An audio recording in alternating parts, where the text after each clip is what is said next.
nga to, oh. Ay, ano pala, nagliligawan lang. Nagliligawan pala. Nagliligawan. Nagliligawan pala. Eto nga, yung dalawa, oh, mag-asawa nga to, oh. Ay, ano pala, nagliligawan lang. Nagliligawan pala. Nagliligawan. Welcome back, mga kaaldab. Ito na naman po ang inyong lingkod, si Mr. Destiny. At siyempre, panibagong update na naman po tayo. Ito yung pinaka-latest po, mga kaaldab, na hinahanap po nila ngayon. Si Mr. and Mrs. Polkerson. Pero bago tayo tumalakay dyan, siyempre dito na naman tayo sa throwback video, mga kaaldab. O dyan naman magaling si Mr. Destiny sa mga paulit-ulit, pabalik-balik, nakakayamot dahil wala naman daw pong bago, wala naman daw pong kumbaga sinasabi, puro lang daw paasa, puro lang daw po ganito, puro lang daw po ganun. Okay lang, di po ba? At least ako, mga kaaldab, lagi ko naman sinasabi sa inyo at paulit-ulit naman po tayo nagbibigay ng mga update patungkol nga po kina Mengay at kay Alden. Dito kasi sa part na video na to, una sa lahat, hindi daw po kasal sila Mengay at si Alden. Pero pansin nyo nga po ba yung post ko, no? Ano naman po kasing ginagawa ng mga hindi kasama sa kalye serye?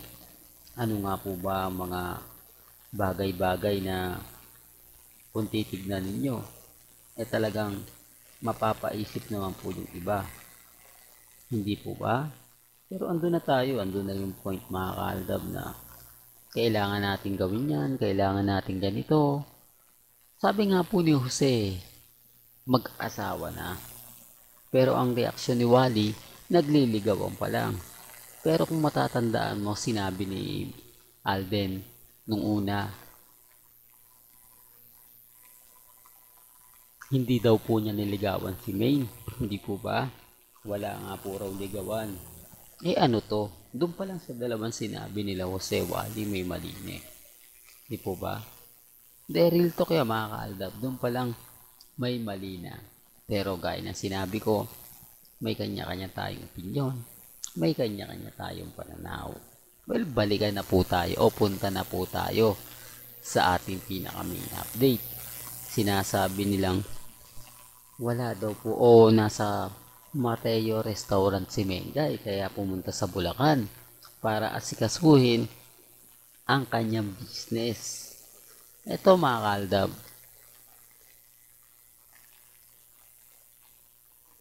tayo lang naman po yung nagpapaputok na nasa Bulacan si Mengay.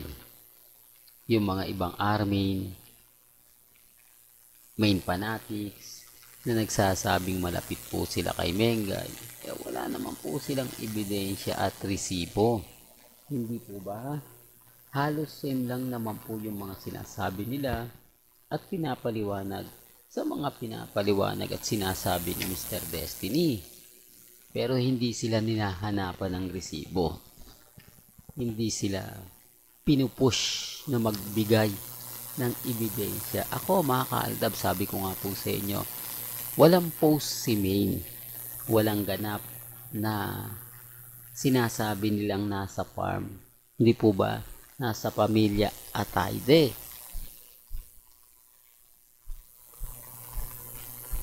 Hindi nga po pumupunta si Mengay sa Inasal Republic ni Congressman Arjo. At ang pinaka lungkot pa po para po sa mga army, main fanatics, hindi po talaga nila alam kung nasan nga po si Mengay. Kasi hindi rin sila makapag-decide kung totoo nga pong nasa Bulacan si Mengay.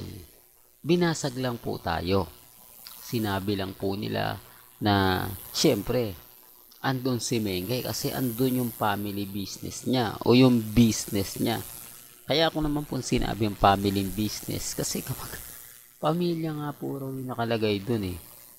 Kumbaga, ito sa totoo lang po, mga kaaldab, napakarami nilang army, main fanatics. Sinasabi nilang malapit sila sa pamilya Ataide, malapit sila sa pamilya Mendoza. Bakit hindi sila makakuha ng update? Bakit nauunahan po natin sila? Samantalang kasi mga Aldab, kami pong mga Aldab Nation, mas malapit po kami sa pamilya o sa mga malalapit pong kamag-anak nila Mengay at ni Alden Richards. Hindi po ba? Mas binibigyan kami ng prioridad, mas nauuna kami sa mga bali-balita, mas nakakatutok pansin kami kesa po sa kanila. Lalo na nga po sa mga taong bitter na bitter po sa atin. Inis na inis po sa atin. Kasi kahit balik na rin natin ang sitwasyon, wala eh. Hindi sila makaporma. Hindi sila makapagbigay ng mga gusto nila. Ano nga po ba kasi yung ibibigay nila? Ano nga po ba ang benepisyo ang makukuha nila? Hindi po ba? Kaya nga sabi ko sa inyo dito po sa channel ni Mr. Destiny, madali tayo nakakuha ng update. Madali tayo nakakuha ng mga kaganapan. Tapos naglabas nga po si Alden Richards na nasa gym din po siya. Siya lang, pero hindi po siya nag-post pinost lang po ng kasamahan niya. Kasi marami na nagtatanong, asan nga po ba si Alden Richards? Ano nga po ba yung pagkakapareha po ni Alden at ni Maine? Kay Mengay po kasi, hindi siya nagpo-post. Hindi siya nagbibigay ng update kahit yung mga kaibigan niya. Binibigyan tayo ng update. Kumbaga patago. Hindi po ba? Kasi kay Alden, yung kaibigan niya po mismo nagbibigay ng ganap. Nagbibigay ng post na andito sila. Andun sila sa Bulacan. Kasama nga po ang mga chikiting na pinasag naman tayo agad. Po ba? Kasi kung hindi sila affected, bakit nila sasabihin yun? Tapos pinaninindigan po nila mga kaaldab na yung apelyido po yung pangalan po ng Mateo Restaurant ni Mengay sa Pulang Buhangin, na kung saan malawak nga po siya at may palaruan ng mga bata, dun nga po daw kila Nanay Dab at Tatay Dab, na kung saan nga po dun daw po kinuha ang Teo, at dun daw po yung mama dun po sa nanay ni Maine, kasi Teodoro di po ba? Doon pa lang may mali doon pa lang may ang layo, di po ba? Ang layo. Kung ang titignan nyo, Maine at Teo, simple lang pero sa pool.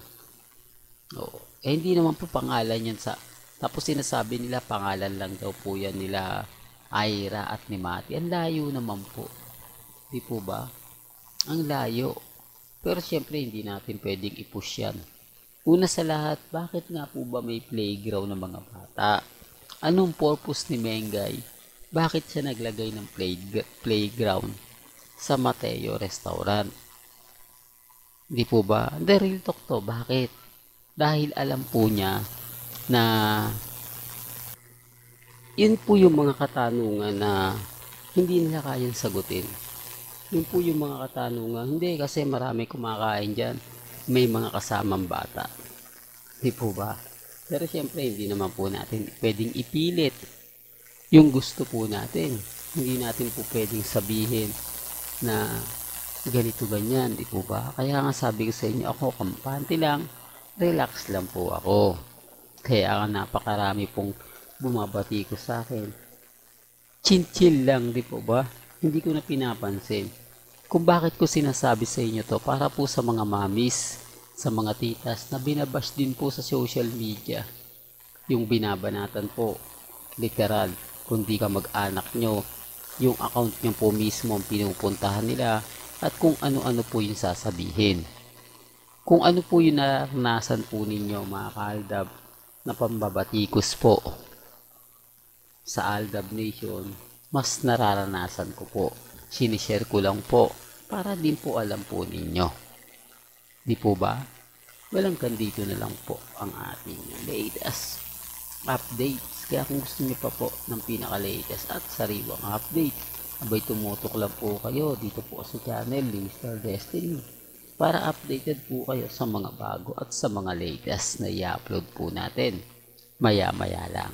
Kaya kung bago ka lang sa channel na to at isa kang true-blooded Aldab Nation na nagmamahal kila Mengay at Isoy, tama po ang channel na pinuntahan mo, kaya consider na po kitang bagong subscriber. At huwag mo kalimutang i-share ang mga video po natin sa mga mami, sa mga titas at sa mga senyor.